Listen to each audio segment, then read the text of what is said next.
আসসালামু আলাইকুম, আশা করি সবাই ভালো আছেন। আজকে নতুন একটা ভিডিও নিয়ে আবার হাজির হলাম আপনাদের সামনে। লালবাগের কেল্লা, এর আসল নাম হলো লালবাগ আরঙ্গবাদ।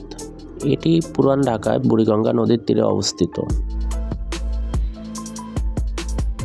17 শতকের দিকে মুঘল সম্রাট আওরঙ্গজেবের তৃতীয় পুত্র যুবরাজ মোহাম্মদ আজম শাহ 1678 খ্রিস্টাব্দে এটি নির্মাণ করে।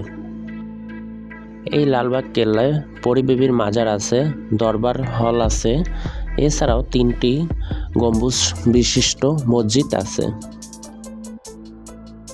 পরীবিবির মাজার শায়েস্তা খানের প্রিয় কন্যা ইবনে দুক পরীবিবির এর সমাধি। এই ঘরটি মার্বেল পাথর, কোষ্টি পাথর, বিভিন্ন রঙে ফুল পাতাবাহার সম্মিলিত টালি দিয়ে সাজানো রয়েছে। এছাড়াও দরবার হল, সুবেদা শায়েস্তা খানের বাসস্থান ও দরবার গৃহ। বর্তমানে এটি একটি চমৎকার জাদুঘর হিসাবে ব্যবহৃত হচ্ছে। এইখানে বিভিন্ন ধরনের অস্ত্র, তৈজসপত্র ও চিত্রকর্ম প্রদর্শন করা হয়।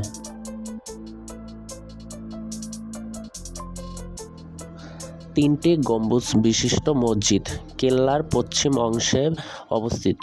মুঘল স্থাপত্যে একটি অসাধারণ নিদর্শন, যা আজও নামাজ আদায় করা হয় এই মসজিদে। এছাড়াও লালবাগ কেল্লায় একটি সুড়ঙ্গ আছে, যা দুর্গের নিচে বেশ রহস্যময় সুড়ঙ্গ পথ রয়েছে।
নতুন নতুন ভিডিও পেতে হলে আমার চ্যানেলটি সাবস্ক্রাইব করুন, লাইক, শেয়ার, কমেন্ট করুন। আজ এই পর্যন্তই।